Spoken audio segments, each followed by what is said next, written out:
Boa noite. Muito apropriada a leitura do Evangelho, que fala sobre o mérito do devotamento. E quando nós vamos falar um pouco sobre as mães, sobre o trabalho delas, entender um pouco como é que acontece esse processo, é importante ter isso em mente.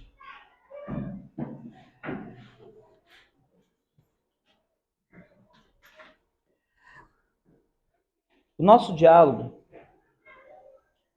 vai se basear em um dos livros que eu estudei recentemente, que eu até fiz um pequeno comentário sobre ele em um dos nossos encontros anteriores, que é Entre a Terra e o Céu, que é ditado pelo André Luiz, psicografado pelo Chico Xavier.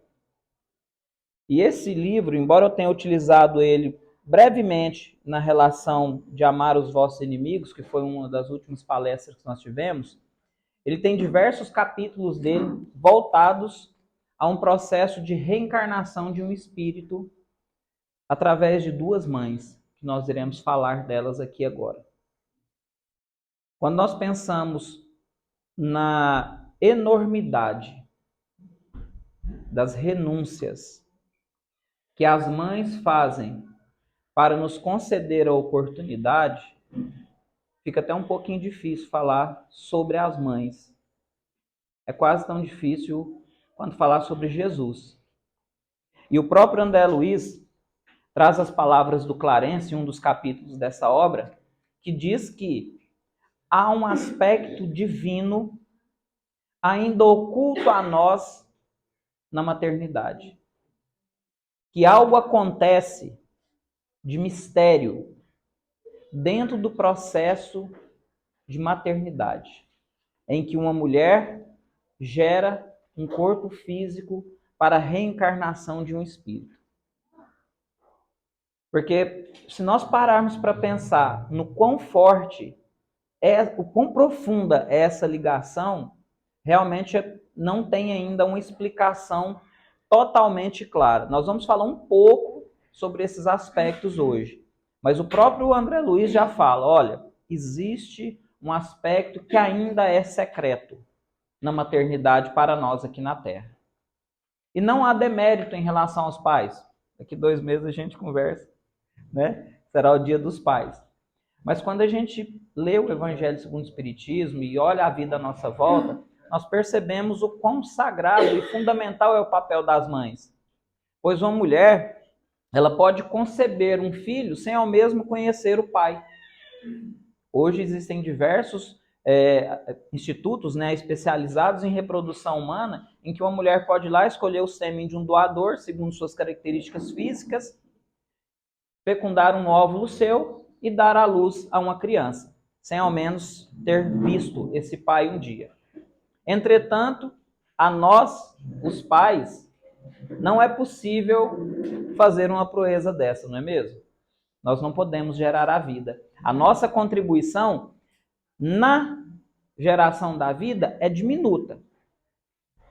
Entretanto, na manutenção da mesma, nosso papel já se torna mais consistente.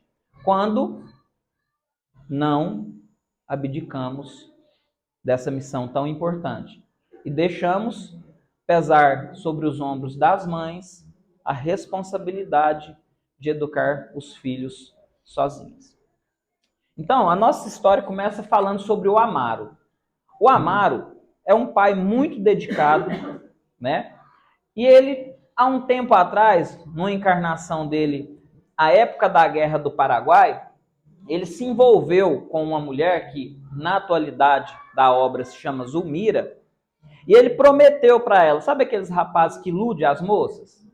Então, ele fez uma promessa para ela, embora ele estivesse noivo aqui no Brasil, ele se envolveu com ela enquanto estava em campanha, né, que é quando o soldado está no campo de batalha, só que ele não tinha, sinceramente, o menor desejo realmente de levar aquele compromisso para frente.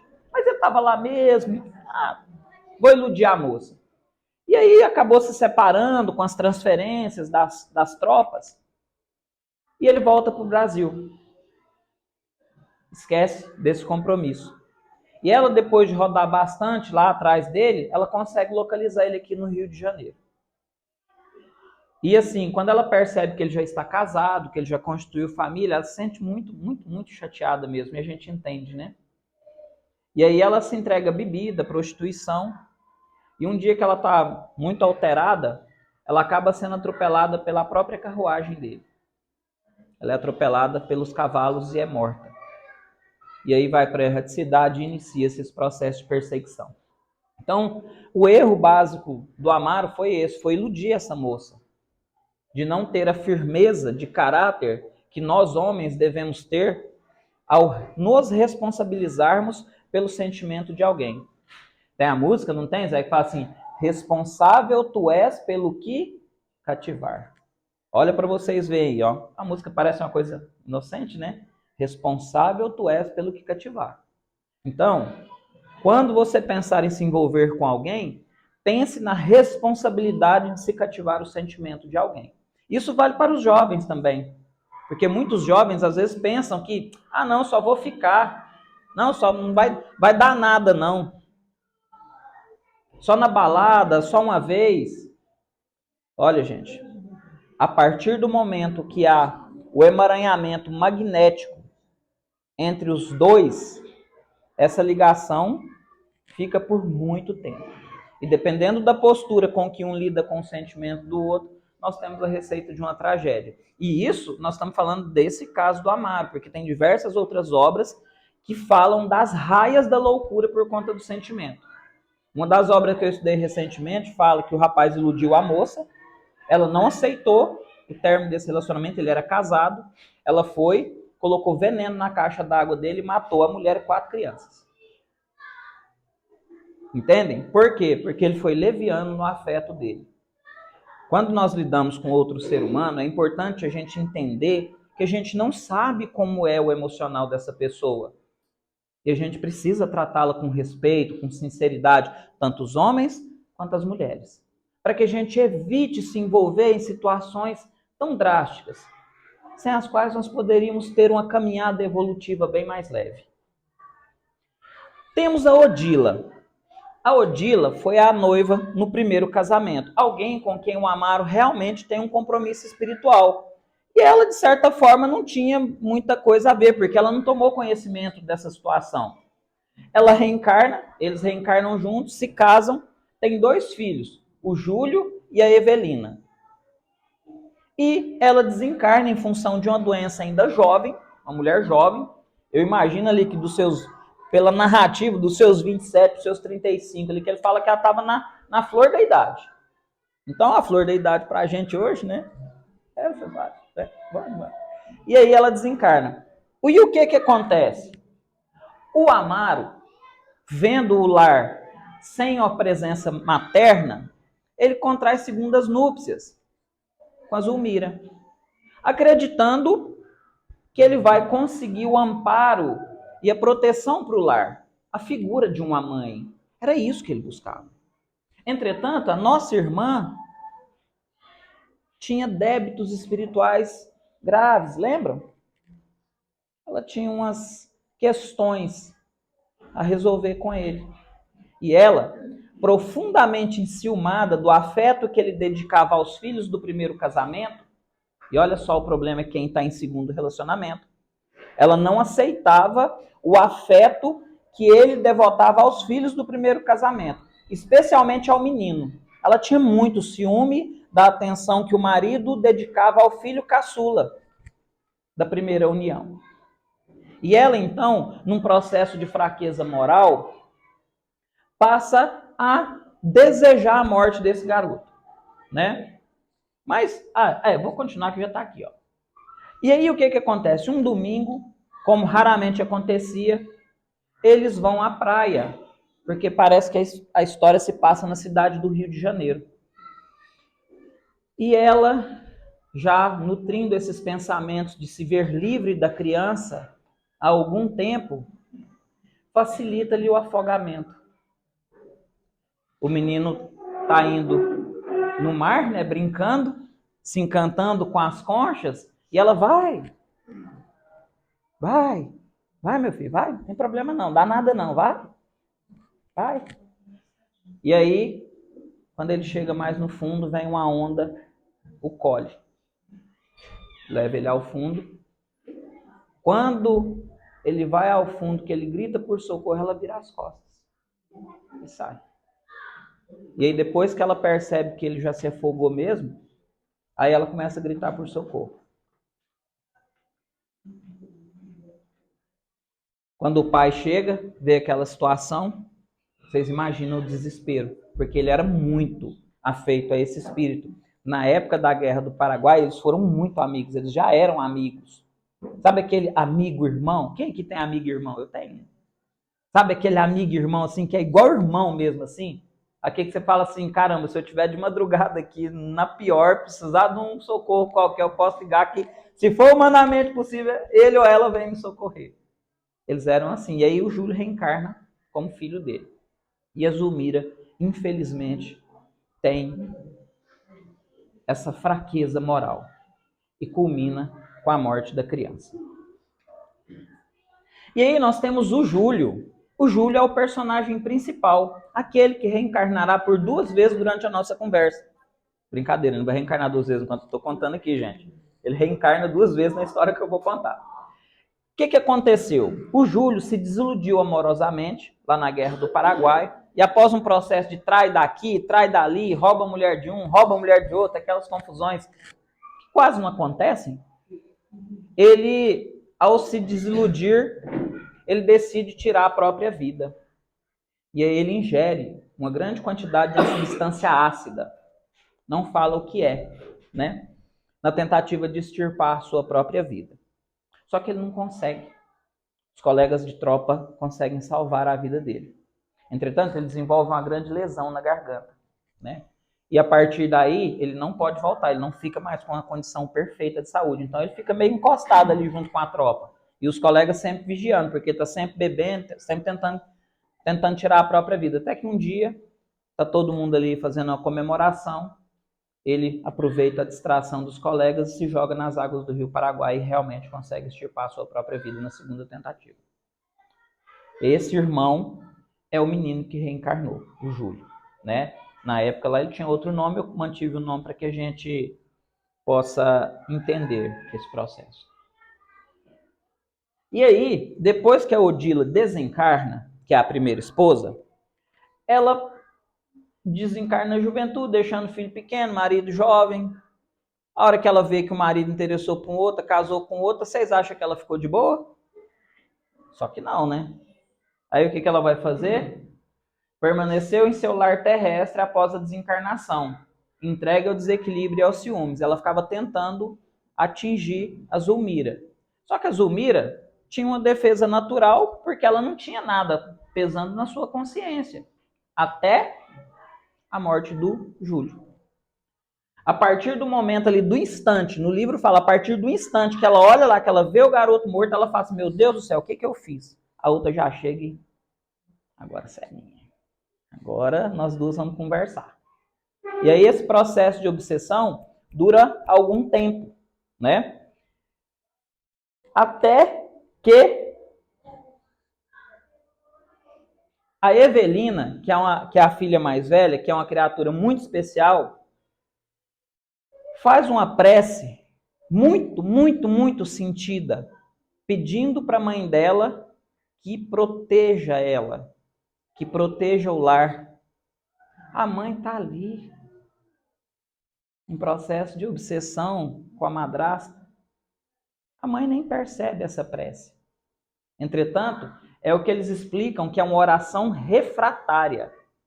Ou seja, ela é voltada para uma pessoa, entretanto, pelo poder da pureza, da sinceridade, da fé que a menina tem, embora a própria destinatária da prece não tenha percebido, essa prece é recebida no núcleo espiritual de onde ela procedeu, a Evelina reencarnou. O núcleo onde o Clarencio trabalha. E aí, quando o Clarencio está lá conversando com o André Luiz e com o outro coleguinha deles lá que vão fazer essa excursão de aprendizado, chega uma servidora e fala assim, ministro, nós temos uma prece aqui da Evelina que aconteceu alguma coisa, porque ela está no gráfico que ela está, assim, desesperada, aconteceu alguma coisa. Aí da Evelina, nossa, tá tão forte assim no gráfico, ele ainda fala no gráfico, né? Tá.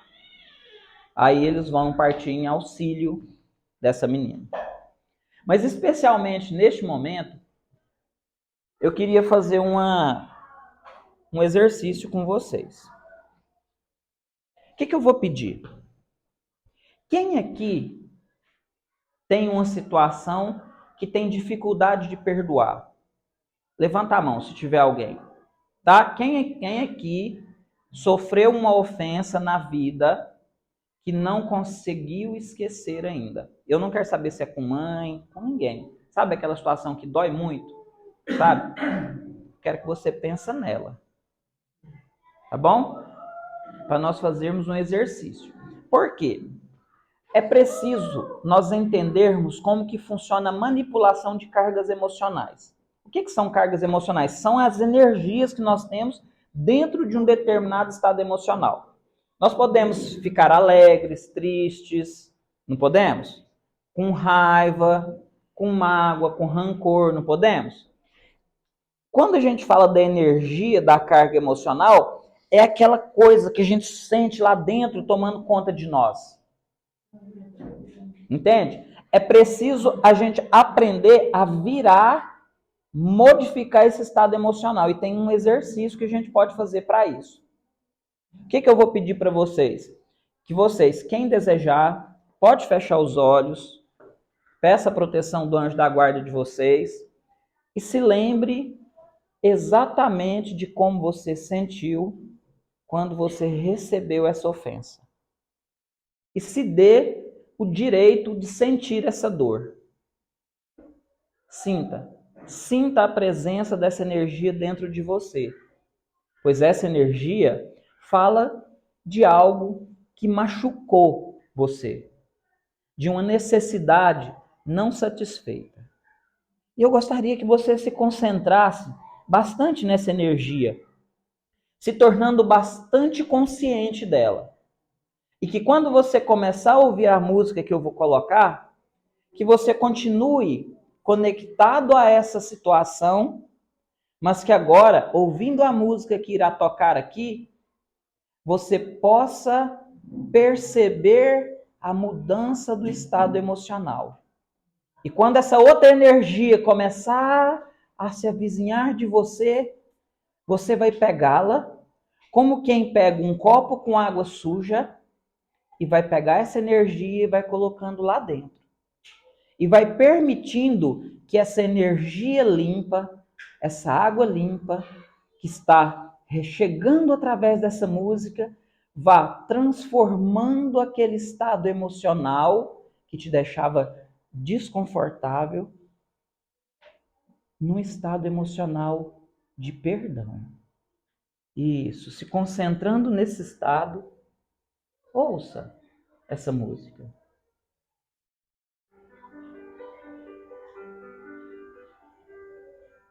Isso. Permita que a capacidade de perdão de Nossa Mãezinha Santíssima, aquela que perdoou a todos que maltrataram seu filhinho querido. Isso. Permita que esse amor que perdoa, que compreende, ele vá transformando essa situação, fazendo com que você vá se tornando lentamente capaz de olhar para quem te feriu e dizer: foi muito difícil para mim. Foi muito difícil para mim. Mas agora, conectado com a mãe das mães, conectada com a mãezinha querida, receba o seu amor. E assim como ela mesma perdoou os algozes, eu também me esforço para limpar esse estado emocional. Isso. E permita que esse amor vai invadindo o seu ser, transformando essa experiência numa experiência de perdão, de aprendizado e de evolução. E que possamos, ao nosso tempo, fazer como Paulo, ao olhar para Gesiel e Abigail, sentir no âmago do ser que toda a experiência dolorosa ficou para trás. E sintam-se libertos de qualquer mágoa, de qualquer rancor. E digam: eu perdoo você. Eu perdoo você. E a partir de agora, estou aberto a uma nova vida de servir e amar, conforme nos exemplificou nossa mãezinha querida.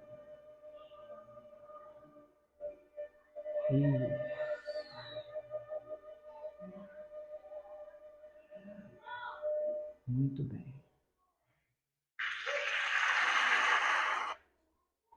Todo mundo de volta aqui?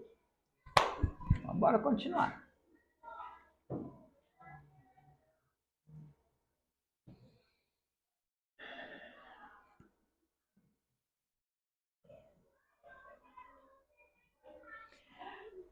O Clarencio, que estava lá junto com o André Luiz,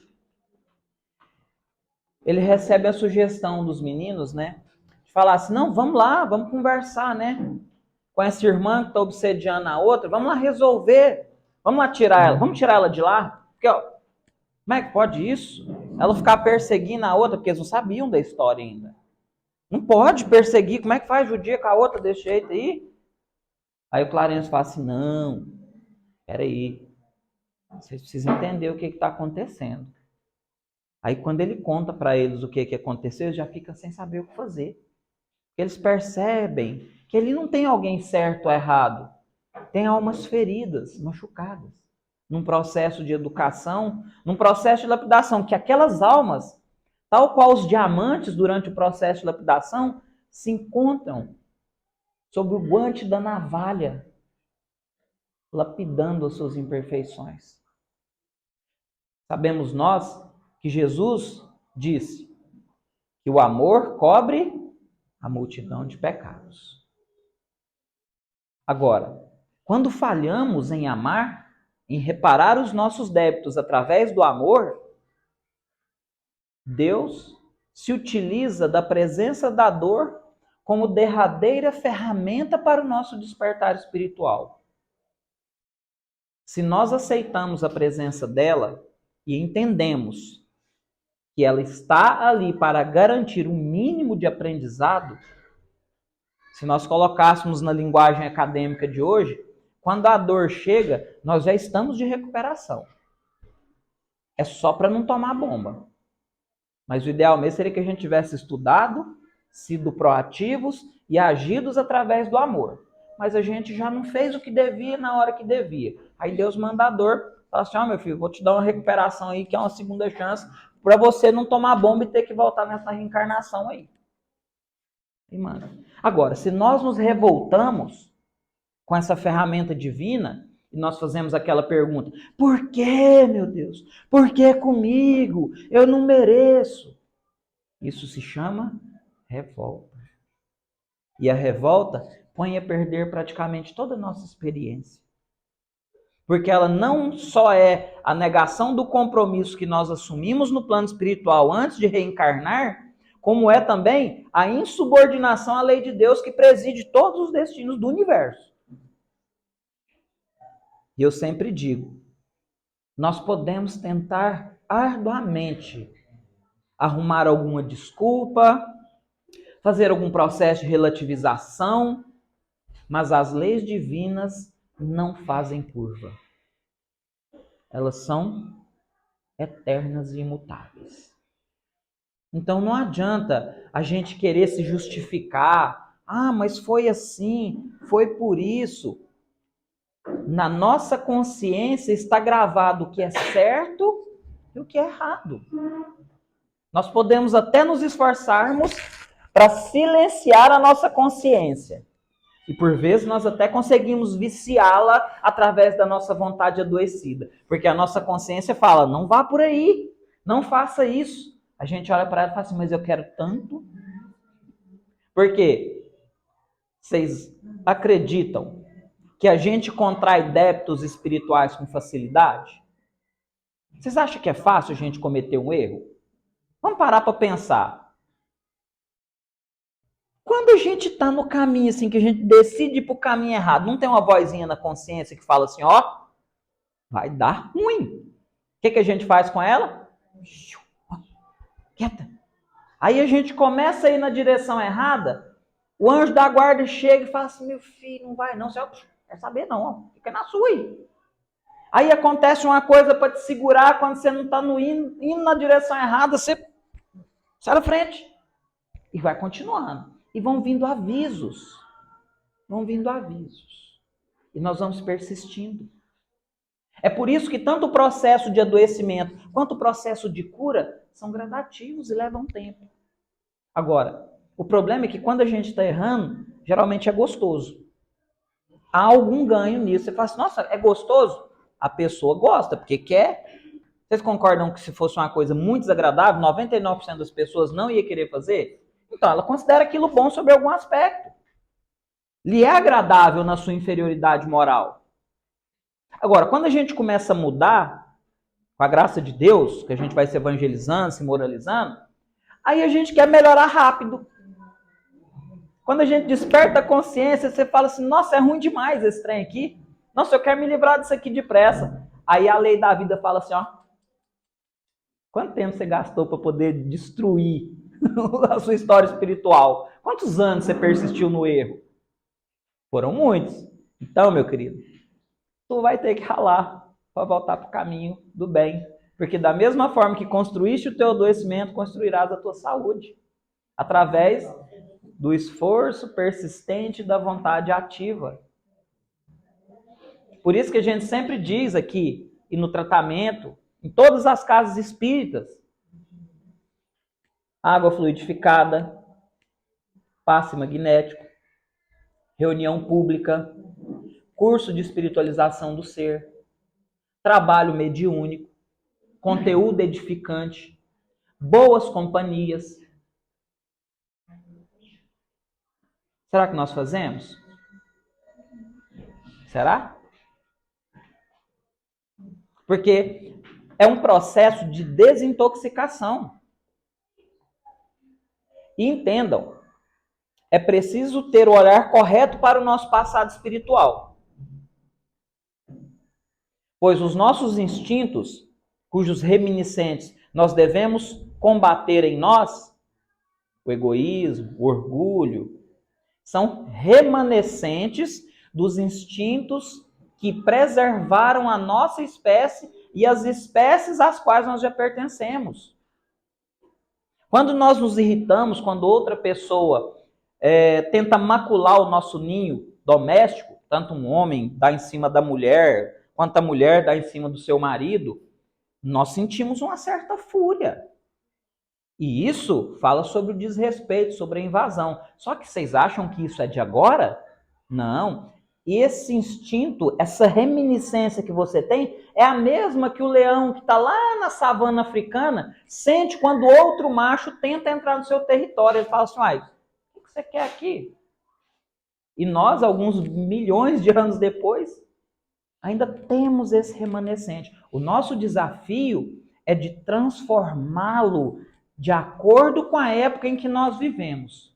E ao invés de partirmos para a violência e para a agressão, sejamos capazes de agir com inteligência na defesa daquilo que nós estamos construindo, que é a nossa família.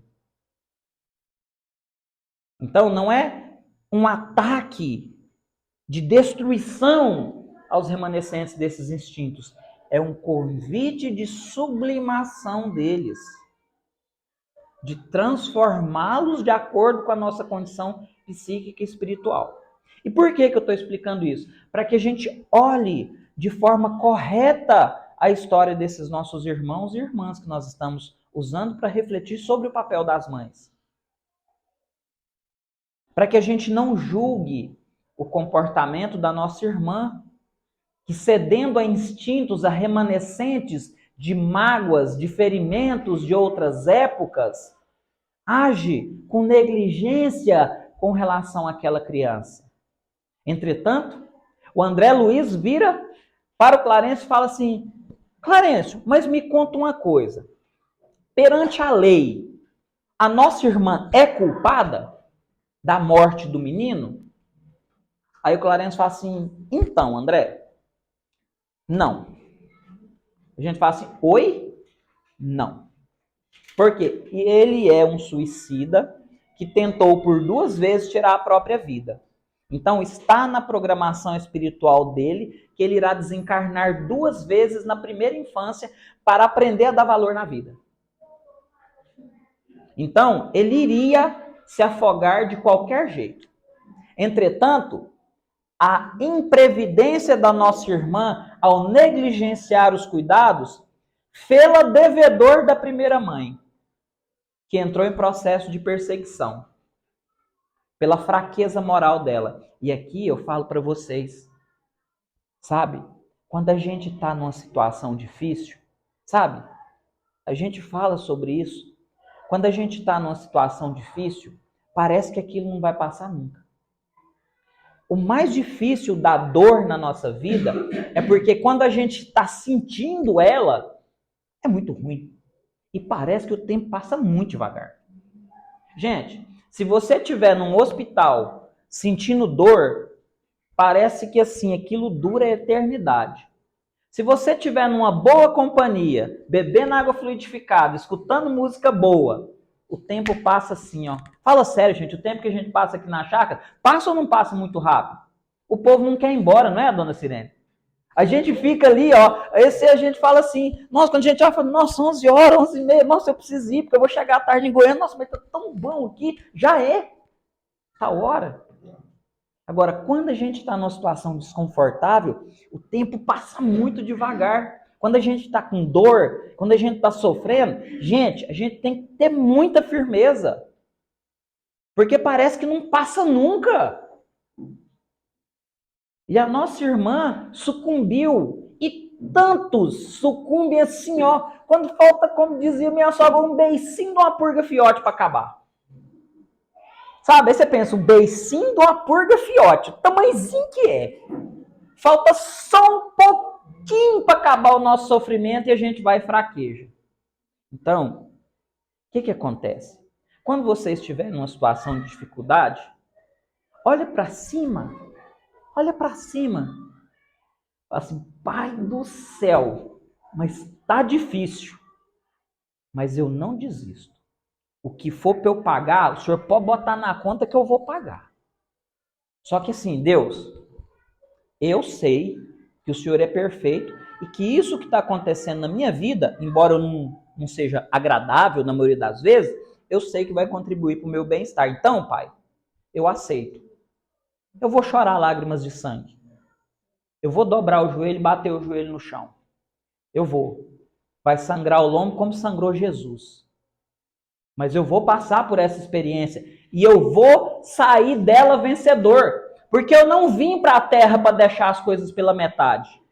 Eu não vim para a terra para abdicar daquilo que o Senhor me proporcionou de oportunidade. Eu não vim jogar o esforço da minha mãe fora, não, Senhor. Então, assim, se tiver difícil, não tem problema, não.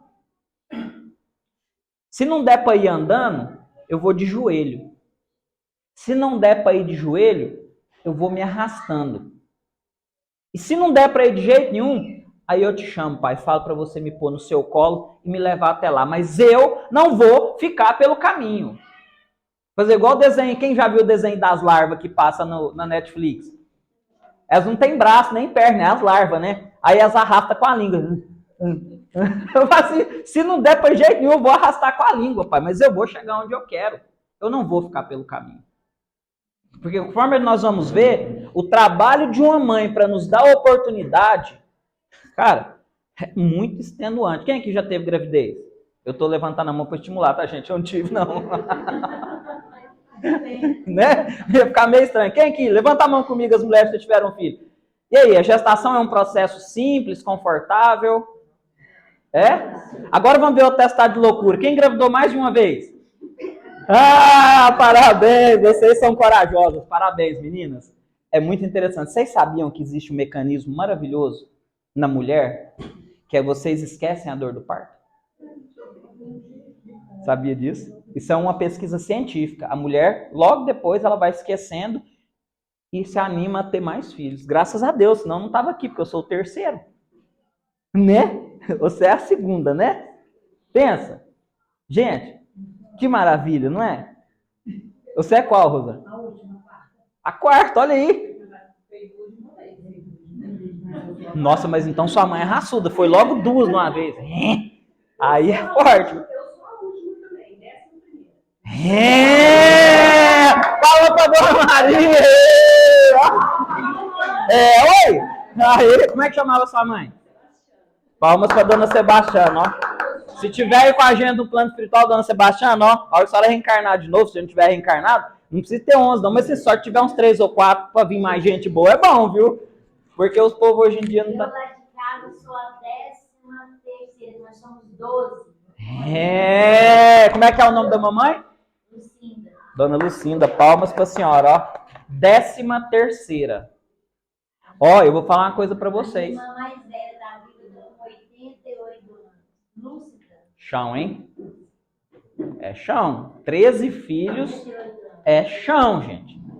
É chão. Nós temos 4 e assim, ó, imagina 13. Eu queria ter 6, né? Se a condição financeira fosse melhor, eu teria 6, mas aí a gente parou em 4, porque a gente sentiu assim, ó, um perigo à sanidade mental, né? E o limite das forças para trabalhar, falou, vamos parar com 4, tá bom, né? Mas enfim, esse esforço das mães é um esforço hercúleo. E a gente não pode desperdiçar ele. Quem já foi mãe, e é interessante, porque a gente tem muito conflito com pai e mãe, isso é natural. Mas quando nós temos filhos, a gente começa a dar uma baixada na crista. Porque nós vamos percebendo como é que é difícil o negócio. Então esses jovens aqui, ó, você, que acha que sabe muita coisa, vocês sabem muita coisa. Mas quando vocês passarem pelas experiências, vocês verão como é diferente. É diferente. Ser pai, ser mãe, é algo que transcende o que pode ser explicado, o que pode ser dito em palavras. Tanto que se diz que abaixo do amor de Deus tem o amor das mães. E eu coloco dos pais ali um pouquinho mais para trás ali, porque realmente é, né? Mas é muito bom também. Nem todos os pais. Quem pai que é fundamental, maravilhoso. Obrigado. Obviamente a modéstia é uma coisa que ainda me falta.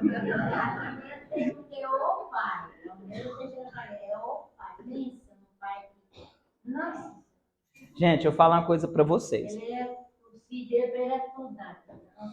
A nossa humanidade vive um momento muito interessante. Por quê? Com a libertação da mulher, vou usar essa expressão, com a independência dela, em que ela passou a ter plenos direitos de ir para o mercado, trabalhar e construir progresso, construir sucesso profissional, isso abriu um espaço para que nós, homens, pudéssemos participar mais da nossa vida familiar. Então, como vocês trabalham fora, muitas trabalham fora, o que a gente pode fazer hoje? A gente pode levar no médico, pode levar no dentista, pode levar aí na apresentação da escola. Entende? Por quê? Porque há esse espaço hoje, antigamente não havia. O homem tinha que trabalhar. Se você fosse um homem que fosse levar seu filho no médico, praticamente você não era homem. Porque o homem tinha que estar trabalhando, a mulher tinha que estar em casa cuidando dos filhos, entende? Hoje, nós temos um processo de homogeneização desse papel. Hã? Igualdade. Tem que ser igualdade. Sabe, em que as responsabilidades podem ser não só divididas, mas compartilhadas. Porque dividido, eu entendo que é assim, meu, seu. Compartilhado não, uma hora é meu, uma hora é seu, uma hora é meu, uma hora é seu, uma hora é dela, uma hora... e por aí vai. Ambos podem participar. Não é? Então hoje nós temos essa liberdade, e isso para nós homens é muito enriquecedor. Porque vai possibilitando a sensibilização do espírito masculino. Embora nós saibamos que o homem reencarna como homem, na próxima pode ser mulher e vice-versa, no próprio livro dos Espíritos fala que, entretanto, o espírito tem uma natureza mais ou menos masculina ou mais ou menos feminina, segundo a sua tendência a reencarnar como homem ou como mulher, vamos colocar assim. Mas que isso pode ser alternado independentemente do momento, assim, ó, muito fácil. E aí o Clarencio, quando ele vai explicar isso para os meninos, ele fala assim, ó, então, eles falam, não, então vamos doutrinar essa moça lá que está obsediando a outra, vamos resolver. Fala, não, peraí, olha, eu sou, o Clarencio fala assim, ó, eu sou estudioso e tal, eu sei bastante coisa, mas assim, nessa área, André Luiz, eu não sou tão bom. Então, eu sei de uma irmã nossa, e eu vou lá pedir ajuda para ela. É a irmã Clara, sabe, André? Ela está há mais de 2000 anos trabalhando em favor de um grupo de espíritos que são caros para ela aqui na Terra. Aí você fala assim, oi, eu entendi bem? Desde a época de Jesus? É isso mesmo? Amém? Amém, igreja? Amém. Desde a época de Jesus, ela já está trabalhando em favor de um grupo de espíritos que é caro para ela. Será que a criatura é persistente? Será que tem fé no espírito humano? Será que ama? Porque Jesus falou para a gente suportar, né, perdoar 70 vezes, 7 vezes. Imagina ela que está perdoando as ofensas há mais de 2000 anos. A criatura é especial mesmo, não é? Pois é. Aí eles vão pedir ajuda para ela. E é ela que vai lá conversar com a Odila e explicar as coisas para ela, para que ela entenda a necessidade, o benefício de perdoar. Porque muitas vezes, gente, o algoz, aquele que nos persegue aqui quando nós estamos encarnados, ele persegue porque ele diz estar vingando algo ou alguém, certo? Só que nesse processo, quase que invariavelmente, ele se afasta desse objeto que ele diz defender. Como era o caso da Odila. Por quê? Ela dizia que estava perseguindo a Zulmira por causa de quê? Por causa de amor ao filho, não é? Porque ela matou o filho dela, não é isso? Ok. Já que o filho dela estava no plano espiritual, já tinha morrido, já estava socorrido na colônia espiritual, por que ela ainda estava perseguindo a outra e longe do menino que ela dizia que amava? Não é incoerente o processo de vingança? Porque, olha, matar meu filho, ok, eu vou lá vingar. Aí desencarnei e tal. Aí meus filhos já estão lá no plano espiritual, quase reencarnando de novo, eu ainda estou aqui perseguindo outra pessoa. Eu falo, mas eu não amo ele, eu não disse que dói tanta a ausência dele. Cara, então vou perdoar, eu vou ficar junto com ele, aí. É no mínimo uma decisão inteligente. O perdão é no mínimo uma decisão inteligente. Porque aquele que não perdoa, ele está mais preso no sofrimento do que aquele que ofendeu. Ele revive aquele processo. Tem alguns livros, o Diálogo com as Sombras, eu acho que é no Diálogo com a Sombra que fala, né, Zé, que eles estão doutrinando o espírito lá, e aí ele fala assim que alguém matou os filhos dele e tudo, e que aí, para não correr o risco de se demover do processo de perseguição, ele nunca mais entrou no quarto que os filhos usavam em casa. Ele continua morando na casa, acho que perseguindo a ex-esposa, né, agora já está reencarnada com outra pessoa, mas ele fala que ele, tipo assim, que ele nunca mais entrou no quarto onde os filhos viviam.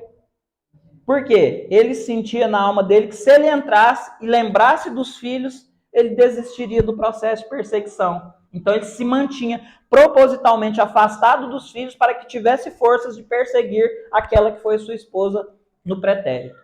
Entendem como que é esse processo de fugir daquilo que amamos para às vezes continuar no processo de obsessão ou de continuar longe dos que amamos porque a gente não pensa que a gente está longe enquanto a gente está perseguindo, né? E aí a Zulmira acaba perdoando a Odila quando a irmã Clara vai lá conversar com ela, né? E aí começa o processo realmente mágico, começa a acontecer, porque quando a Odila perdoa a Zulmira, eles levam ela lá para o lar de bênção, que é uma colônia espiritual especializada em mães e filhos que têm algum processo de reajuste que precisa acontecer. Então lá, espíritos que serão mães, eles passam por um processo de treinamento, de instrução mesmo, de sensibilização para a maternidade. E espíritos que faliram, né, que caíram no processo de maternidade, às vezes estão lá com os filhos ajudando a reparar. Por quê? Não tem no Evangelho aquela perguntinha que diz que Deus vai fazer para a gente um dia? Que fizestes dos filhos que eu te confiei. quando o homem e a mulher falem nesse processo de maternidade e paternidade, vai ficar uma pendência, um ganchinho pendurado lá no boteco do plano espiritual para você acertar a conta depois, parceiro. E aí essas mães, especificamente essa instituição vela pelas mães, ampara a Odila e aí ela reencontra o Júlio. Só que o Júlio desencarnou, está amparado na colônia espiritual, mas ele está doente.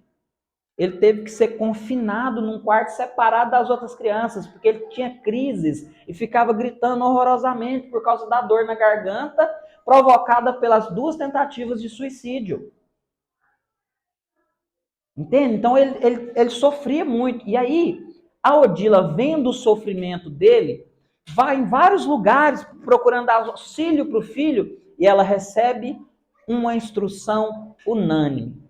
Minha irmã, os débitos contraídos na carne só podem ser ressarcidos na carne.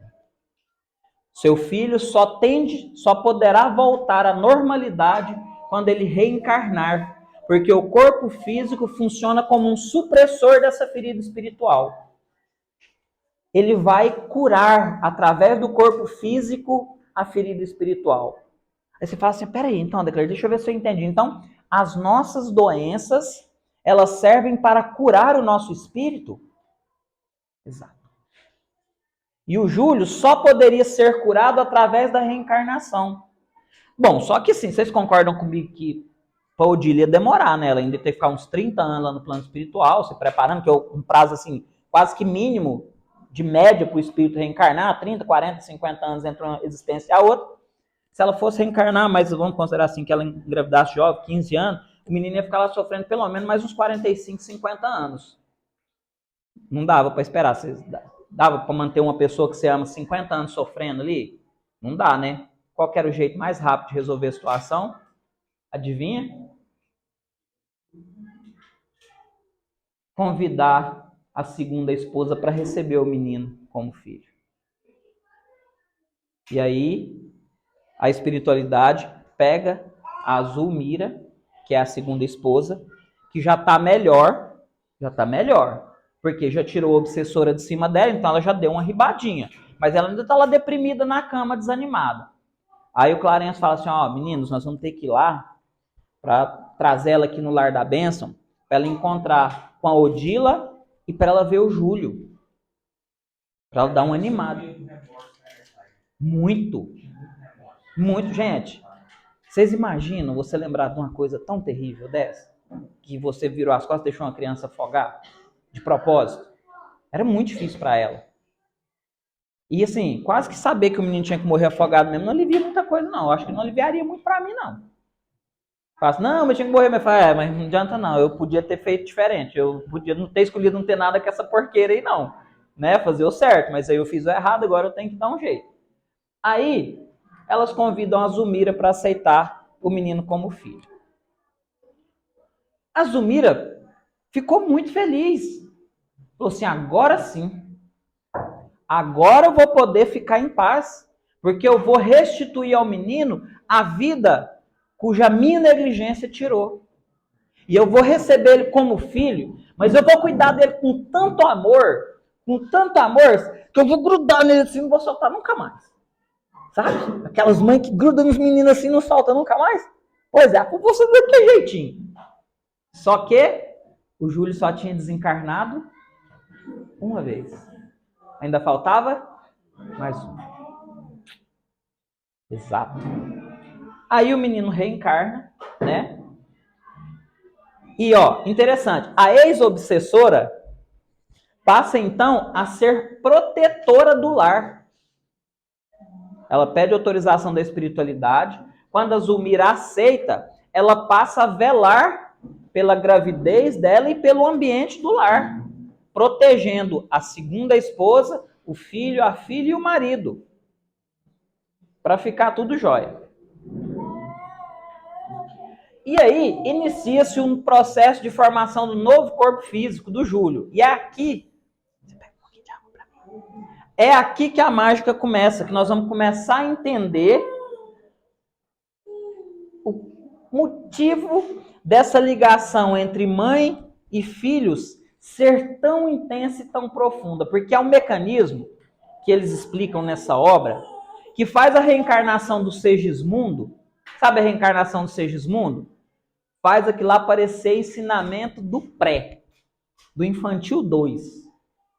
De tão profunda que é a explicação que o Clarencio traz acerca do processo da gestação nessa obra. É muito interessante, né? Inicia-se o processo de formação do novo corpo físico de Júlio. Aí o Clarencio vai lá com o André Luiz e o outro menino que eu esqueci o nome, né?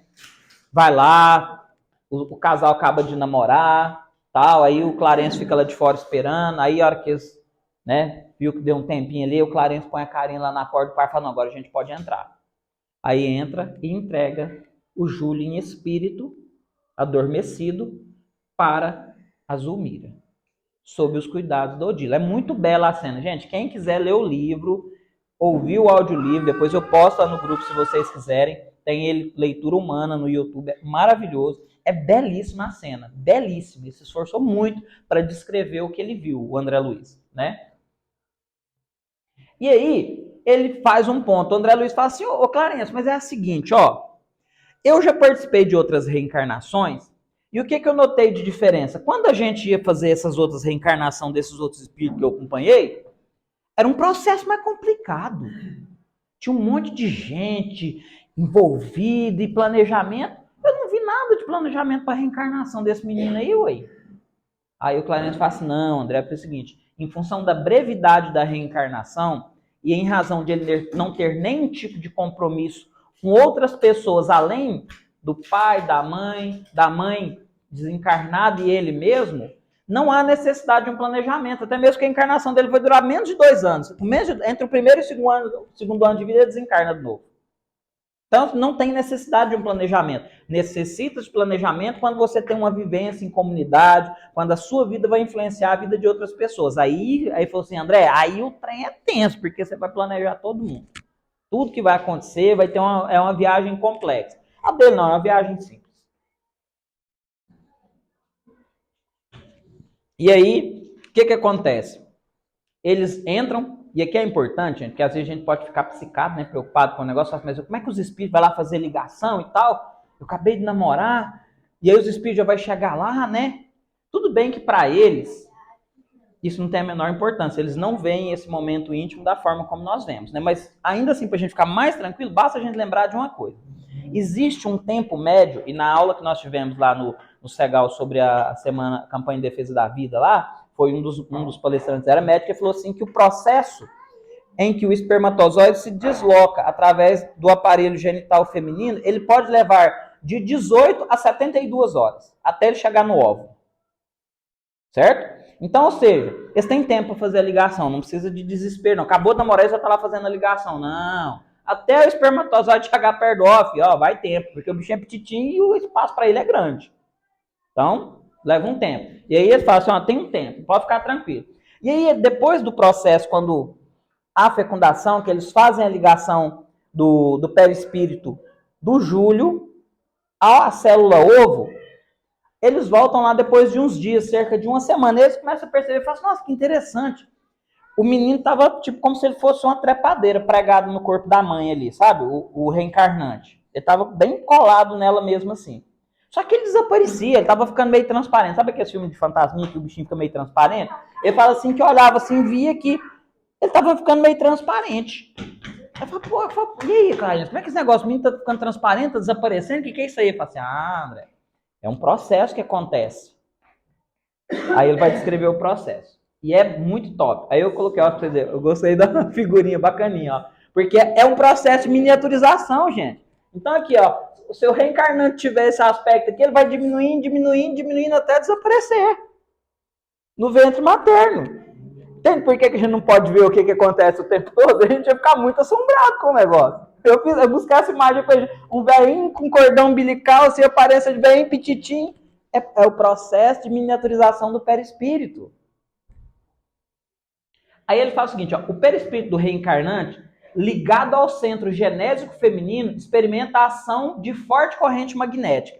Gente, ele fala que especialmente, ele fala o aparelho genético, mas vamos tomar como principal fonte desse magnetismo o útero, certo?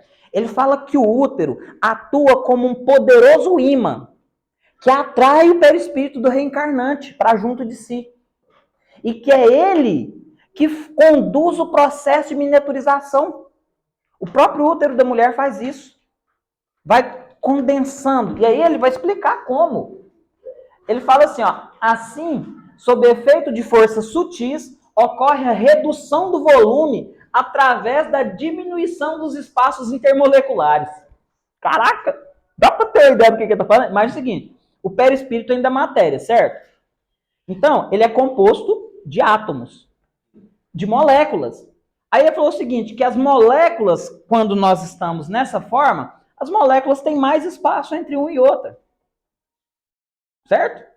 E aí o que acontece? À medida que o útero, que o aparelho genético feminino faz esse processo de atração, ele vai diminuindo. Imagina que uma molécula está aqui e outra está aqui, né? Estão interagindo aqui, né? Quem é professor aí? Cadê o moço que é professor aí? Mas é professor de história, né? Não vai saber de química, não. A professora de química não está de plantão aqui. Aí o que acontece? Pela ação do útero, esse espaço vai diminuindo e aí o perispírito vai reduzindo, dando esse efeito aí. Ele vai ficando mais, tipo, condensado mesmo, como se ele estivesse sob o efeito de uma pressão. Só que, na verdade, é um processo de atração. E vocês acham que acabou? Não, é muito mais legal do que isso. Aí ele fala que toda matéria sutil que não será reutilizada na formação do novo perispírito é restituída ao planetério. Ou seja, quando nós estamos reencarnando, nós tínhamos o aspecto adulto, para a maioria de nós, certo? Vai ocorrendo essa redução através da ação magnética do aparelho genésico feminino, do aparelho reprodutor feminino, acho que é até mais bonito falar assim. E aí, essa matéria que não vai ser reaproveitada do perispírito antigo para o perispírito novo, ela é dispensada. Tanto que ele fala para o André Luiz, fala assim, André, você está vendo essa forma que você está vendo ali desaparecendo, que está transparente ali? Tô. Aquilo ali já está sendo desmanchado. Aquilo ali já não é o perispírito do Júlio mais. Aquilo ali é só um processo de desintegração, eu acho que desaglutinação que ele fala, que está acontecendo. Mas, na verdade, o novo perispírito do Júlio já está lá, alojado dentro do útero da mãe. Isso aqui que você está vendo é só o processo de... Da mesma forma que nós temos a decomposição do corpo físico com o desencarne, ali, meu amigo, já está só desintegrando o perispírito antigo dele. Mas ele em si já está alojado no útero materno, meu querido. Aí você fala, caraca, comecei a entender o processo. Entendi. E aí ele fala o seguinte, que o organismo materno funciona como um poderoso filtro, purificando os fluidos perispirituais do reencarnante, para em seguida devolvê-los a ele mesmo na formação do novo envoltório fluídico. Caraca, mano! Eu falei que era legal a explicação, não era? Faz a reencarnação de seres não parecer coisa do prezinho ou não faz? O organismo materno purifica a matéria fluídica que vai ser utilizada na formação do novo perispírito. Ele filtra. Sabe as impurezas que a gente traz, aquelas coisinhas erradas que a gente fez, né? O organismo materno vai falando assim, não, isso aqui não vai entrar na formação desse novo ser aqui, não. Vai. Só que isso tem um preço. Vocês sabem qual que é o preço disso para a mulher? Sabe? Vou contar para vocês. Sabe os enjoos inexplicáveis que a mulher sente?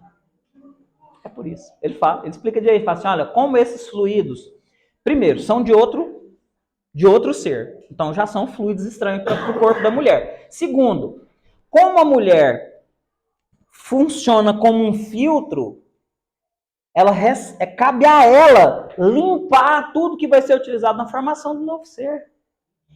Então ela vai filtrando isso. E esse processo pode ser mais ou menos desagradável em função da condição moral da mãe, da condição moral do espírito, do passado reencarnatório da mãe, do passado reencarnatório do espírito. Então tem mães que têm enjoo durante os 9 meses. Tem mãe que não sente nada. E aí ele explica por que isso. Ele fala que isso é em relação à natureza do espírito reencarnante. Se a missão dele for mais ou menos difícil, isso afeta o processo gestacional. Não só em função da condição moral, mas da missão que ele vai fazer. Por quê? Nós vamos falar mais aqui para frente. Aqui. Vocês estão vendo essa imagem aqui? O que é isso aqui? Hã? DNA. O DNA na formação do novo corpo físico. Ok? Beleza. O que acontece? Guiando o processo de formação do novo corpo físico, o perispírito atrai e acumula sobre si a matéria orgânica necessária à formação do novo veículo carnal. Então, lembra que a gente lê lá no Livro dos Espíritos que o perispírito é o molde para a formação do corpo físico. O André Luiz, lá no nosso lar, a ministra veneranda faz uma palestra e fala que muitas pessoas ficam surpresas quando chegam lá no plano espiritual e percebem a semelhança do que tem aqui na Terra com o que tem lá. E aí o André Luiz vira assim muito inocente, porque ele era analfabeto espiritual, ele não teve conhecimento espiritual nenhum. Ele fala assim, nossa, mas aqui parece que é uma cópia melhorada de tudo que tem lá na Terra. Aí eu falo assim, não, o Luiz vai falar, não, então André, deixa eu te contar, é o contrário.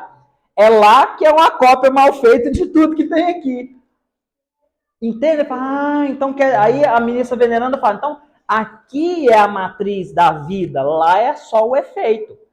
E aqui ele fala que o perispírito já determinado, ele vai começar a aglutinar sobre si os elementos orgânicos que serão fornecidos através do cordão umbilical.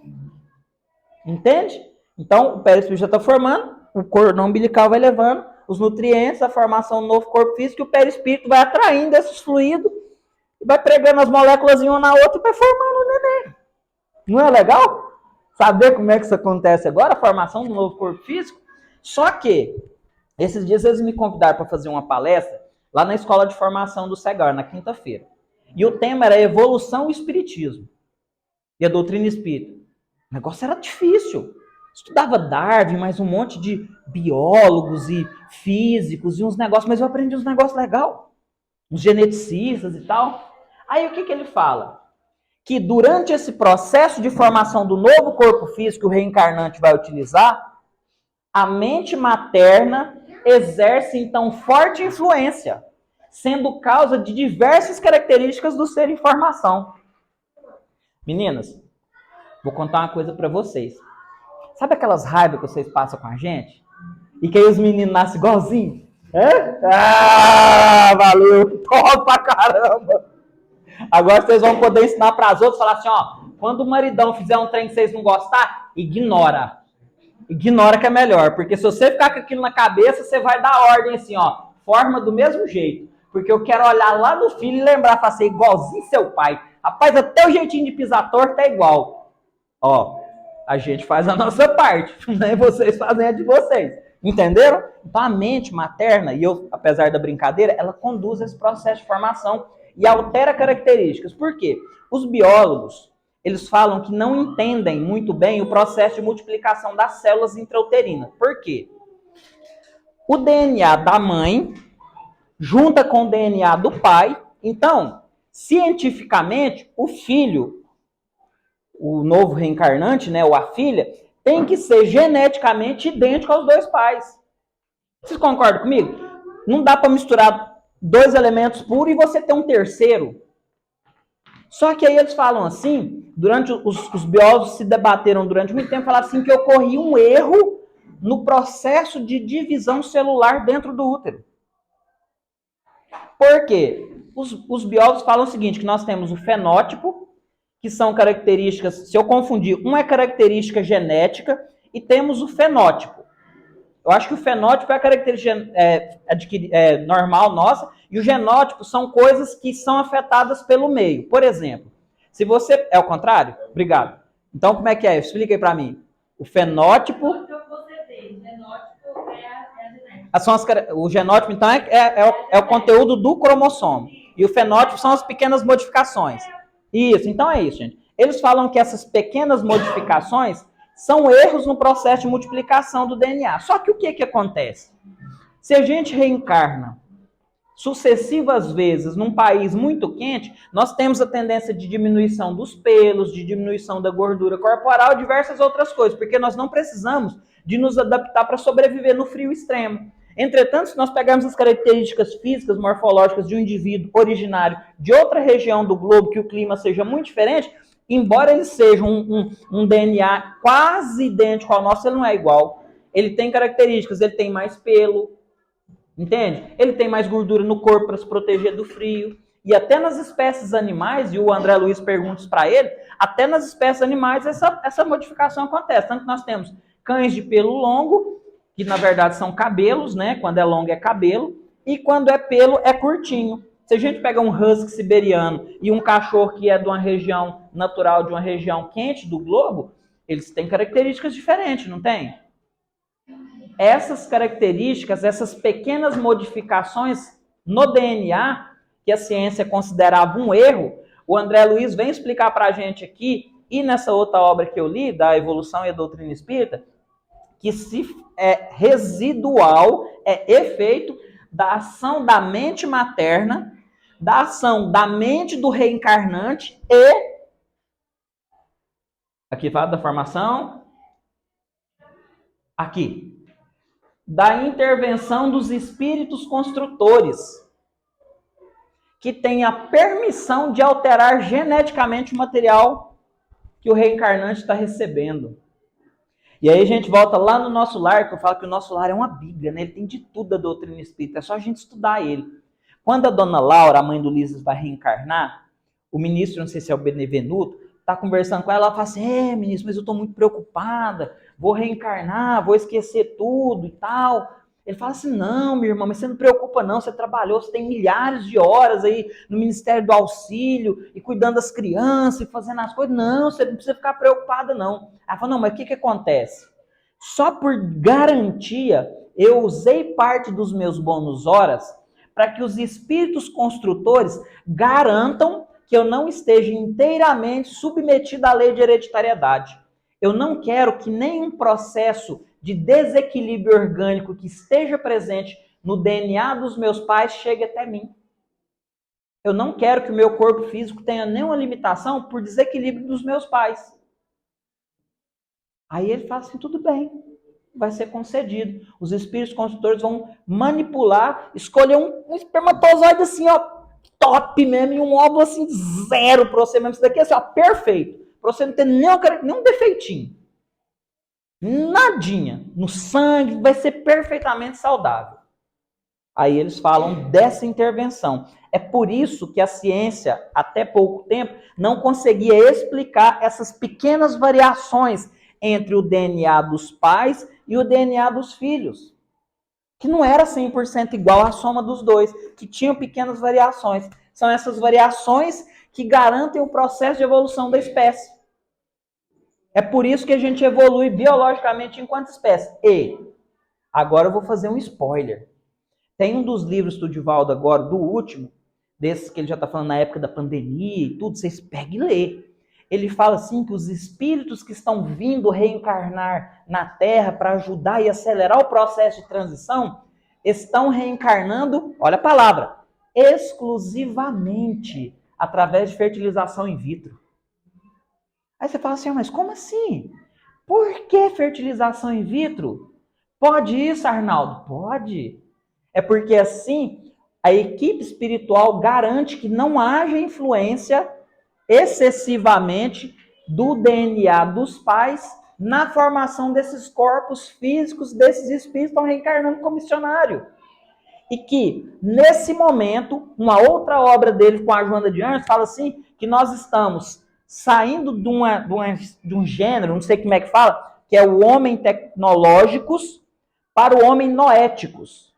Qual que é a diferença? Nós estamos saindo dessa forma que nós temos agora, dessas características físicas e psíquicas e espirituais, para uma nova espécie humana em que haverá predominância da vida psíquica desses novos espíritos. E que esse processo precisa ser feito através da manipulação do material genético. E que isso é possível nos laboratórios, por causa do ambiente controlado. Então, da mesma forma que a ciência não consegue explicar, se eu não estiver enganado, a rápida mudança que aconteceu acho que é do Neandertal para o Homo sapiens, porque foi uma coisa quase que inexplicada, mas tem explicação, nós estamos novamente passando por alterações significativas no nosso corpo físico, em função das características psíquicas e espirituais desses espíritos que estão reencarnando agora. Lá, quando vieram os exilados de Capela, que é a raça adâmica, o mito da raça adâmica, né, do paraíso perdido, foi necessário que essa equipe de espíritos construtores, dos engenheiros, fizessem alterações muito significativas no corpo físico para que esses espíritos que estavam vindo de Capela pudessem reencarnar no corpo físico da Terra, porque o nosso corpo físico era quase primitivo. Ele não comportava a vida psíquica dos espíritos que vieram de lá. O que os engenheiros fizeram? Bora acelerar o processo de mudança aqui, porque esses espíritos precisam reencarnar rápido aqui. Vamos acelerar o processo de evolução da Terra aqui. Foi para isso que Jesus recebeu essa turma. Então vamos botar quente. E é por isso que a ciência não consegue explicar esse salto evolutivo que houve de um ciclo para o outro. Tá? E isso está acontecendo novamente agora. Interessante? Pois é, se você quiser que os menininhos sejam reencarnados, sejam espírito de luz, não sejam os espíritos zombeteiros, vai lá. Brincadeira, gente. Só para perturbar ela mesmo. Eu sei. Ué, vai lá, pode pegar, tá no livro de Valdo, não sei, é um dos últimos que ele publicou agora. Beleza, então... Hã? Não, eu tô só alertando, eu tô só ventilando informação, entendeu? Não tinha intenção, o que é isso? Né? Então, o que ele persegue agora? Os desequilíbrios perispirituais do Júlio provocam no organismo materno poderosa infecção nas amígdalas. A mãe dá uma infecção de garganta que médico nenhum, antibiótico nenhum cura. Aí, a coitada da Odila tá lá, né? Velando pela gestação. A hora que ela vê que o pau tá moendo, que nada adianta, ela corre lá no Clarencio. Oi, tio. Aí ela corre lá no Clarencio, fala assim, Clarencio, deixa eu te explicar. Cara, você tem que ir lá, porque não tem jeito. Já foi um monte de médico lá, levou um monte de remédio, e nenhum remédio cura aquela infecção dela, da Zulmira. Ela tá ruim, dá febre. Nossa senhora, aí o Clarencio desloca a equipe, vai pra lá. Quando chega lá, ele fala assim, realmente na cabeceira da enferma, tava assim, eu contei assim, quanto tipo de remédio que podia ter, tava lá. Não adiantava nada. Aí adivinha qual que era a causa da infecção de garganta dela? A lesão que ele tinha na garganta, por causa do suicídio. Afeta o organismo materno. Ela fica muito ruim com o negócio. Aí, o Clarencio vai lá e fica indo uma semana dar passe magnético. Então, além do enjoo que não passava nunca, que a gente vai falar dele para frente, tem as probleminhas, que é por conta da história espiritual do Júlio. Aí vocês imaginam, é por isso que a gente fala assim, não, mãe nem sofre. Não sofre, não. Aí ele fala que faz necessária intervenção médica e que nem os remédios adiantou, e o Clarencio foi, né, lá ajudar, dar um passe mesmo nela. E aí, beleza, curou a infecção. Passa mais uns dias, vem a Odila de novo. Fala assim, Clarencio, tem que voltar lá. O que foi, Odila? O que tá acontecendo? Rapaz, a mulher destampou uma vomitação lá que, ó, tá ruim. Ela tá quase que indo tomar transfusão de sangue.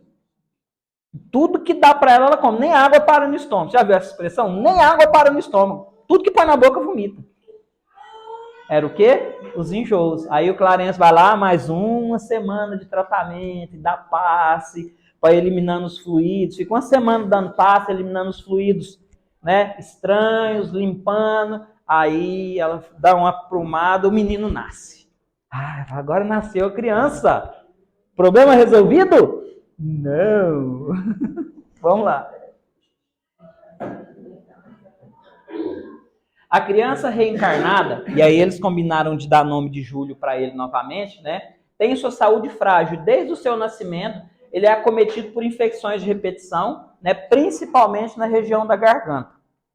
Então, assim, eles falam que ele é muito fraquinho, que ele é muito mirradinho, muito miudinho, que desde pequeno, além do leite materno, eles fazem mingau e dá trem pro menino, e insiste, o menino não, sabe, vai meio cambaleando ali, não firma o menino, assim, não fica aquele menino bonito, assim, robusto, sabe, sempre meio magrelinho e tal, não fica forte, viçoso, não, tá sempre meio fraquinho, meio magrelinho, assim. Aí, o que acontece? Ele desenvolve uma infecção grave e, apesar de todo o esforço que é feito, ele termina por desencarnar antes dos 2 anos de idade e regressa ao plano espiritual. Era para ser assim. Só que aí, gente, como é que vocês acham que ficou a Zulmira?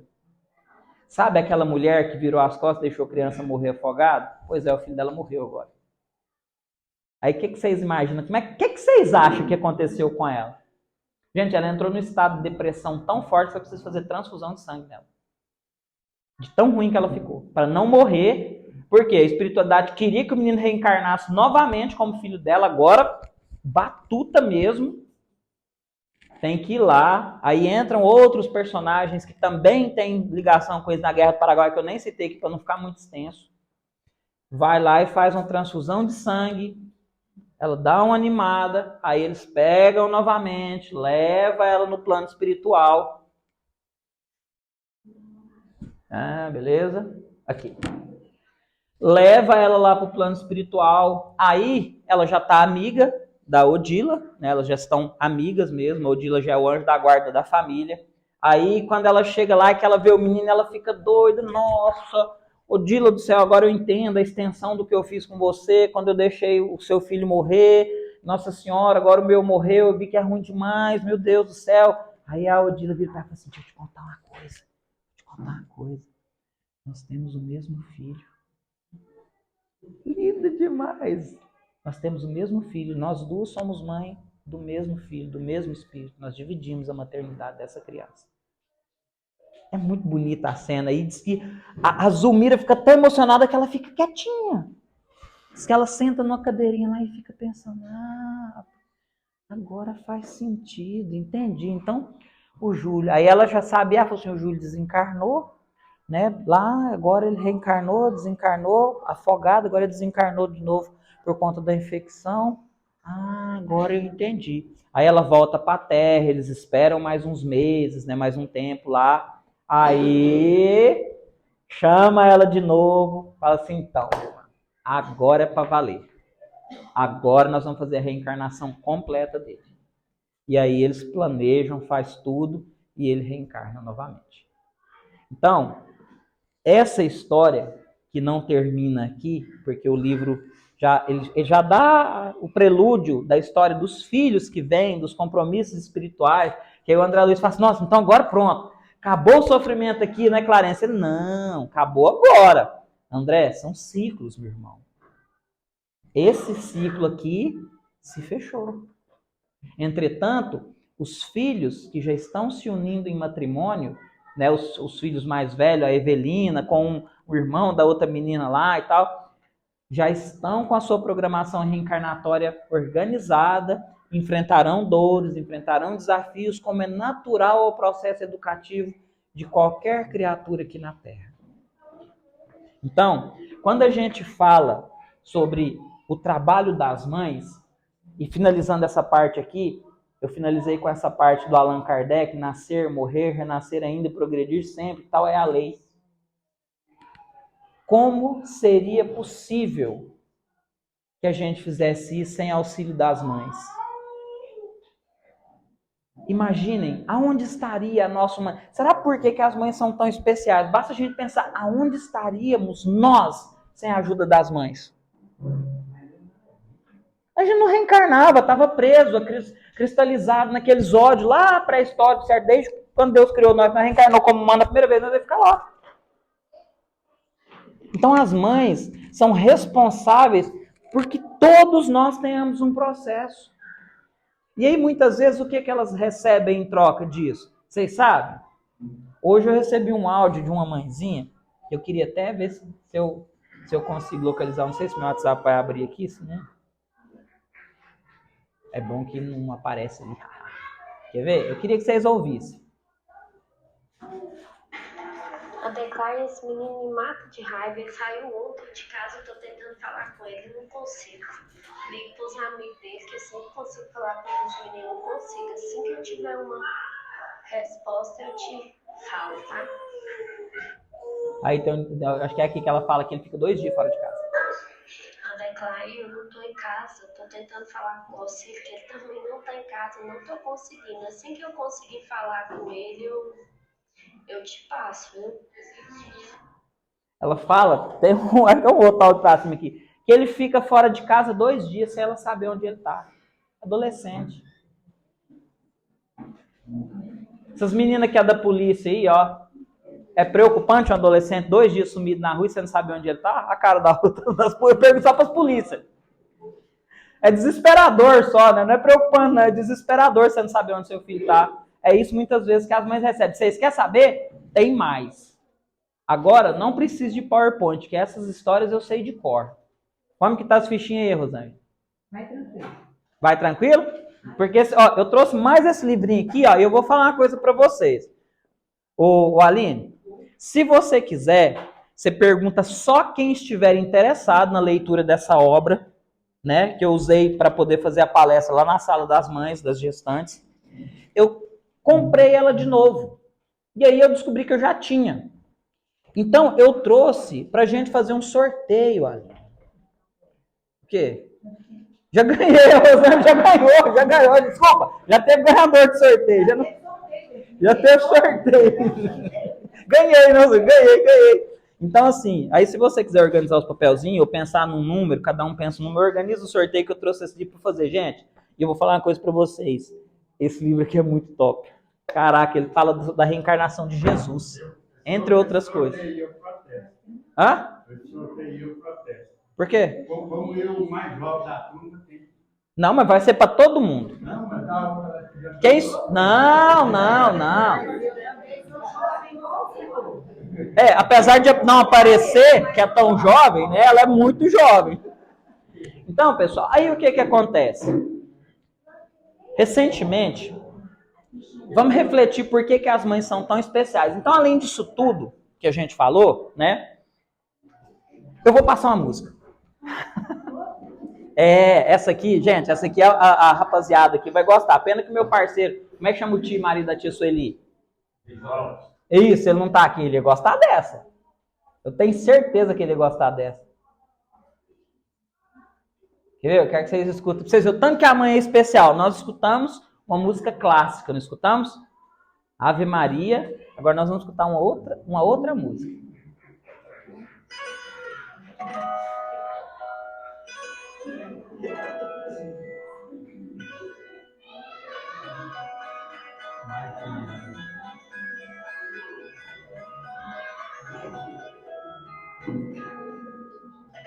Apreciem a suavidade da arte. As mães são tão especiais que elas são cantadas em todos os gêneros, em todas as línguas, na literatura, na arte, nos filmes, nas novelas. Quem que pode viver sem as mães? O que pode ser feito sem elas? Como precificar a renúncia que vocês fazem? Parece que estou ouvindo por aqui uma canção. É que minha mãe cantava lá onde nós morávamos na Legal. Por isso eu peço licença, para que em vossas presenças eu possa desabafar na festa que comemora aquela que todos adoram, que é a Rainha do Mar. Nós também no sertão faz a comemoração dessa data tão querida, que é a de nossa mãezinha, que pegava nossa mãozinha e guiava os primeiros passos da vida. Mãe, ó que santa palavra que até Jesus pronunciava com tanta felicidade. Mãe merece adoração, seja aqui no meu sertão, ou seja lá na cidade. Mãe, hoje eu descobri que eu cresci, de repente eu me vi tão sozinho na estrada. Mãe, hoje eu precisei de você, eu não sabia o que fazer. de mãos atadas. Mãe, o que é que a gente faz quando o sucesso não traz a paz que a gente procura?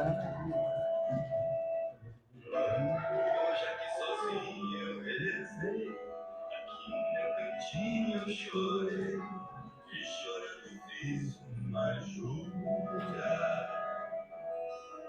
Juro que a partir de hoje eu vou fazer meu tempo, vou ficar mais perto do teu sentimento, vou ficar mais perto, mãe, do teu amor.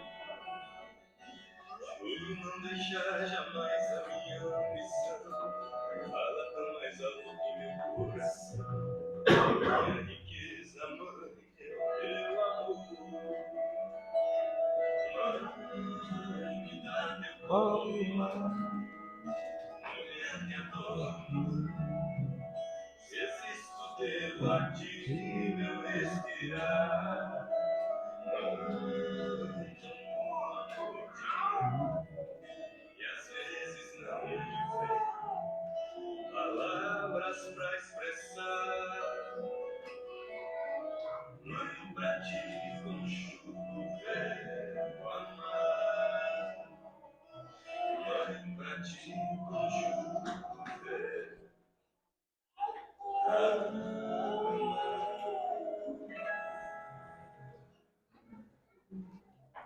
Então, assim, para vocês que ainda têm a presença física das mãezinhas, eu vou fazer um apelo.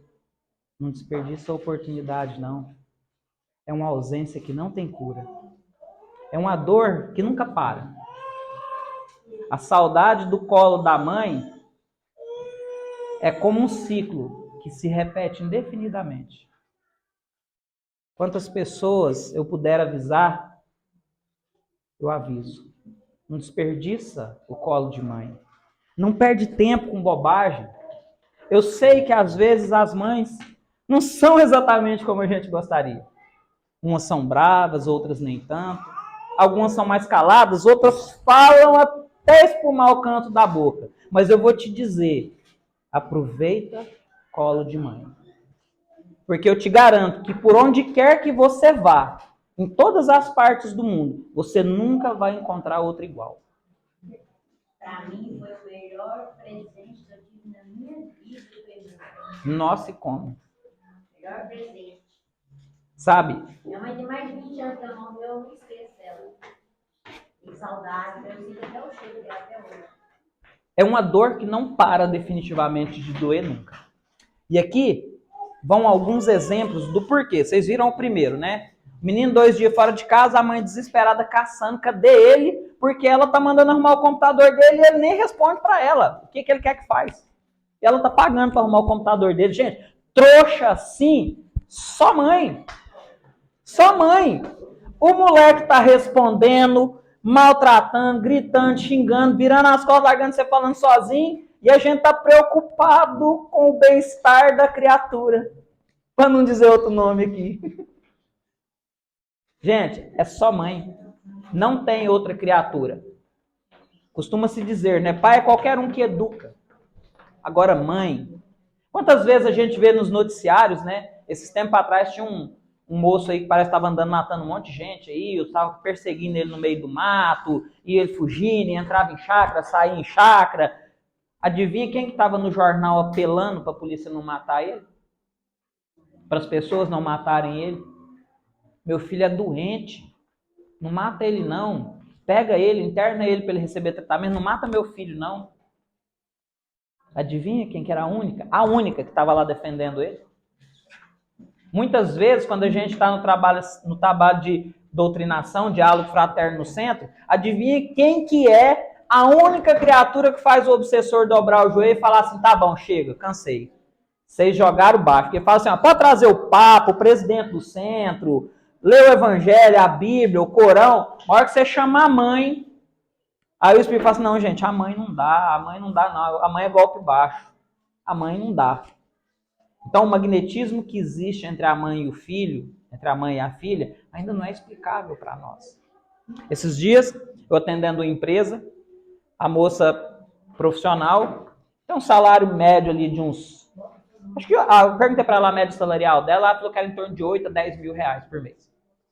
Então não é um salário ruim, vocês concordam? Não é um salário ruim. Beleza. O que acontece? Ela engravidou, segundo filho. E aí, cumpriu-se o período, né, de licença maternidade, quando inteirou, acho que 4 meses, ela voltou para o trabalho. E aí ela falou assim que ela estava morrendo aos poucos, porque não dava tempo nem dela dar mamar direito pro neném na hora do almoço. Até ali em casa, dá mamar, ela fala assim, não, eu tiro o meu filho do peito e ele fica chorando. Aí você sabe o que ela fez? Pediu para sair. Vocês acham que essa escolha é fácil? E aí depois, como eu digo, vem um bando de idiotinha achar que pode gritar com mãe, desrespeitar a mãe, deixar a mãe em asilo, deixar a mãe sem atendimento, fazer conforme está no próprio evangelho, né? Achar que está fazendo favor quando você faz alguma coisa para sua mãe. Favor? Favor? O primeiro favor quem fez foi ela, não te matou no ventre, como tantas outras fazem. Quantas tiram a criança? Ah, eu não conheci minha mãe me deu para adoção e para não sei o quê. Ela não te matou, agradece. Agradece, porque ela podia ter te matado. Muitas matam. A sua não te matou. Inclusive os que defendem o aborto, tá lá gritando meu corpo, minhas regras. A mãe não era a favor do aborto, se fosse não estava lá gritando. Quem é a favor do aborto já teve sua chance de nascer. Já teve sua chance. E aí você vai ser tão indigno que você vai negar a oportunidade de que outros nasçam através de você? Você, homem, que teve uma mãe que possibilitou a sua existência aqui na Terra, com todos os sacrifícios como esse que eu mencionei, e tantos outros que eu poderia citar aqui, que a gente que trabalha no mercado, a gente vê isso o tempo todo. E aí a gente vê o preço que elas pagam por isso. E vocês sabem uma outra coisa que é muito dolorosa, que eu já vi lá no Segal? Mães que por escolherem ficar em casa e cuidar dos filhos, são recriminadas por outras. Uma mulher ter coragem de dizer para outra, assim, mas você não faz nada, você fica só em casa. Eu já vi isso na minha frente, lá dentro do Segal. A mulher olhar, abaixar a cabeça e falar assim, meu Deus do céu, eu preciso mesmo escutar isso? Cada ser tem o direito de fazer as próprias escolhas. Cada um sabe o preço daquilo que escolhe. E para a gente terminar, que eu vou encerrar a minha parte aí, se a gente quiser ir lendo o livrinho. Aline, você já arrumou o papelzinho de sorteio aí? Não? É número? Hã? Ah, entendi. E eu não peguei número. É. Mas se eu ganhar, eu posso doar para alguém. Eu não vou ficar com o livro para mim de novo, não.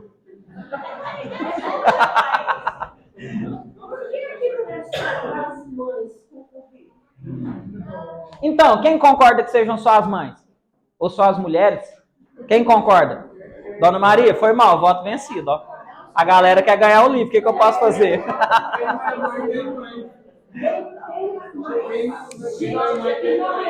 Não é? Então, eu gostaria de chamar uma pessoa aqui, né, especificamente. Eu vou chamar só uma. E ela vai representar todas as mães que estão aqui. Tá? Porque se eu chamar mais de uma mãe, vai dar confusão. Ela eu sei que eu posso chamar que é de boa, de boaça. Ninguém vai questionar. Certo? Dona Sirene, faz favor. A senhora, vem cá. Por que eu vou chamar a senhora? Vem cá. Tudo bem? Tudo bem. Ah, que bom. Muito bem. Sabe o que acontece? Vou contar uma coisa para vocês. Quando a gente tem pessoas que podem fazer um trabalho com excelência, conforme o seu Zé pode fazer, e um dia eu estava conversando com o Zé, né? Eu gravo as coisas na cabeça. Perguntei se a dona Sirene era muito brava. Ele falou assim, tem que ser. Ela tinha que ser, porque meu pai estava o tempo todo no Segal. E a minha mãe ombreava, fazia o trabalho para que ele pudesse estar lá. Né? É por isso que eu estou chamando ela aqui na frente. Porque não só esses filhos, o Zé, a Lorna, Lorna, que é o nome mais difícil, a Ludmila, são os 3, né? São 3. As noras, genros e netos, não só esse espaço que a gente tem a oportunidade de vir, mas muitas vezes o trabalho que eu faço de poder estar aqui exige muito da minha esposa. Porque para que eu possa dedicar um dia de pesquisa para montar um PowerPoint desse aqui, ela precisa estar fazendo todo o resto. Para que eu possa estar aqui. Da mesma forma que a dona Sirene, para que o seu Zé possa ter contribuído tanto para aquilo que ele já fez no Segal e para aquilo que ele faz aqui, ela precisa estar aqui. Só que muitas vezes esse trabalho é anônimo, ele é silencioso, não é? Uhum. Hoje de manhã estava todo mundo lá no Segal na correria, para lá e para cá. Onde a senhora estava? Na cozinha. Fazendo o que mesmo? Preparando as coisinhas gostosas. Gente, vamos falar sério, né? O negócio é muito gostosa. Então, dona Sirene, ó, muito obrigada. Recebo nossos parabéns e uma salva de palmas pelo Dia das Mães. Que Deus possa abençoar, como abençoa a senhora. Eu sei que é uma grande alegria a senhora ter filhos, como que a senhora tem, netos, mas o Evangelho ensina uma coisa pra gente, que os frutos nunca são diferentes da árvore. Então, se esses meninos são bons, não é à toa. É porque eles tiveram uma base sólida com a qual eles puderam crescer. E é a dona Sirene e o seu Zé. Obrigado. Eu que agradeço. Mas eu quero falar um negócio aqui. Pode falar. Você falou que a moça falou para outra, você não faz nada. Aham. Né? Não, eu nem comentei, porque... Então, eu fiquei 40 anos... Pode falar. Não foi estudo, né? Eu deixei de trabalhar para mim criar meus filhos. Eu trabalhava, deixei de trabalhar para cuidar dos meus filhos, para ficar com os meus filhos, para o Zé estar lá no Segal. E voltei a trabalhar quando o Zé Henrique tinha 9 anos. Eu tive coragem de deixar meus filhos para mim voltar a trabalhar. O menor tinha 9. Tinha 9. Então, eu agradeço a Deus demais, eu sou feliz demais por ter os filhos que eu tenho, o esposo que eu tenho, e minha alegria, minha satisfação de ter vocês aqui. Cada dia eu sinto mais realizada, sinto mais feliz de poder ajudar ele, porque ele tem uma tarefa nessa vida, né? Sim. Ele tem essa tarefa. E eu estou atrás. Então, eu não diria nem atrás. A senhora está na sustentação. Adoro esse nome lá nas correntes magnéticas, corrente de sustentação. A senhora que dá sustentação, porque se não fosse a senhora, eu não podia fazer. Sabe, um dia desse eu conversando com uma pessoa, e ela falou assim que ela não se sentia no direito de gastar o dinheiro que o marido ganhava, de dizer que o dinheiro era deles, né? Aí eu virei e falei assim, mas interessante, porque nesse movimento é como se você negasse a ele o direito de poder retribuir o que você faz. Por quê? Muitas vezes nós que estamos trabalhando em qualquer atividade, seja remunerado ou não, nós só podemos fazê-lo porque quando a mulher está conosco, ela está dando uma contrapartida para que a gente possa fazer. Então, se a mulher não trabalha fora, como a senhora não trabalhou durante tantos anos, e tantas outras escolhem cuidar dos filhos, é não só legalmente direito dela ser dona de tudo que o casal constrói, mas é a oportunidade que nós, homens, os pais, sabe, os pais, temos de dizer para vocês, é nosso. Porque vocês não criam filhos só para vocês. Vocês criam filhos para o mundo e para nós que somos pais. Será que o seu Zé se orgulha desses meninos, além de bonito, tudo gente boa desse jeito? Lógico que se orgulha, lógico que se sente feliz de ter esses filhos. E ele só pode tê-los porque a senhora estava com ele. Não é mérito dos dois? Não são nossos filhos? Então por que o dinheiro tem que ser só de um? Por que às vezes a própria mulher diz que não se sente no direito de usufruir? Porque para de negar isso pra gente. Vocês negam para nós o nosso direito de torná-las especiais dentro das nossas possibilidades. Porque eu digo assim, dona Sirene, existe uma certa parte dessa missão da maternidade que nós, homens, os pais, jamais poderemos retribuir para vocês. Eu jamais vou poder retribuir para a Vanessa tudo que ela faz. O seu Zé pode reencarnar muitas vezes assim, tentando fazer de tudo, pessoal, que ele não vai retribuir. Sabe por quê? Porque está muito acima de nós. Parte dessa missão, meninas, não tem a ver conosco, tem a ver com Deus. Ele que chamou vocês e falou assim, minhas filhas, vem cá. Eu preciso muito de vocês. É através de vocês que todos os meus filhos poderão chegar à condição da angelitude um dia. Então, parabéns a nós. Pessoal, ó, encerrada a minha parte agora. Se a gente quiser ir lendo as liçãozinhas do livro ali, Aline, você chuvisca aí, tá bom? Obrigadão, gente, fica com Deus.